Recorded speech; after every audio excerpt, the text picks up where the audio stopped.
Vronsky had never had a real home life. His mother had been in her youth a brilliant society woman, who had had during her married life, and still more afterwards, many love affairs notorious in the whole fashionable world. His father he scarcely remembered, and he had been educated in the Corps of Pages. Leaving the school very young as a brilliant officer, he had at once got into the circle of wealthy Petersburg army men. Although he did go more or less into Petersburg society, his love affairs had always hitherto been outside it.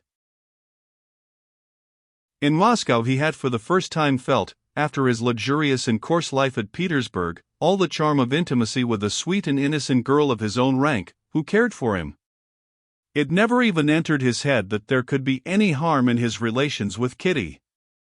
At balls he danced principally with her. He was a constant visitor at their house. He talked to her as people commonly do talk in society, all sorts of nonsense, but nonsense to which he could not help attaching a special meaning in her case. Although he said nothing to her that he could not have said before everybody, he felt that she was becoming more and more dependent upon him, and the more he felt this, the better he liked it, and the tenderer was his feeling for her.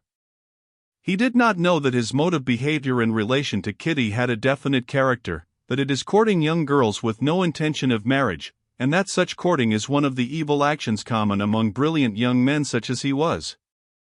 It seemed to him that he was the first who had discovered this pleasure, and he was enjoying his discovery. If he could have heard what her parents were saying that evening, if he could have put himself at the point of view of the family and have heard that Kitty would be unhappy if he did not marry her, he would have been greatly astonished, and would not have believed it. He could not believe that what gave such great and delicate pleasure to him, and above all to her, could be wrong. Still less could he have believed that he ought to marry. Marriage had never presented itself to him as a possibility. He not only disliked family life, but a family, and especially a husband was, in accordance with the views general in the bachelor world in which he lived, conceived as something alien, repellent, and, above all, ridiculous.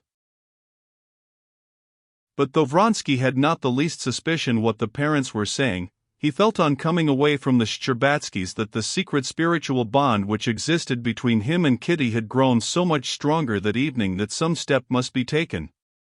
But what step could and ought to be taken he could not imagine.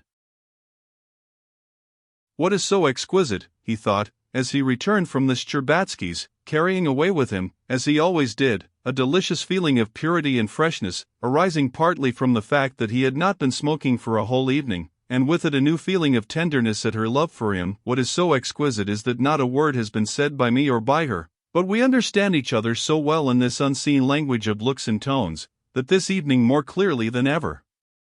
She told me she loves me. And how secretly, simply, and most of all, how trustfully. I feel myself better, purer. I feel that I have a heart, and that there is a great deal of good in me. Those sweet, loving eyes. When she said, "Indeed I do." Well, what then? Oh, nothing. It's good for me, and good for her.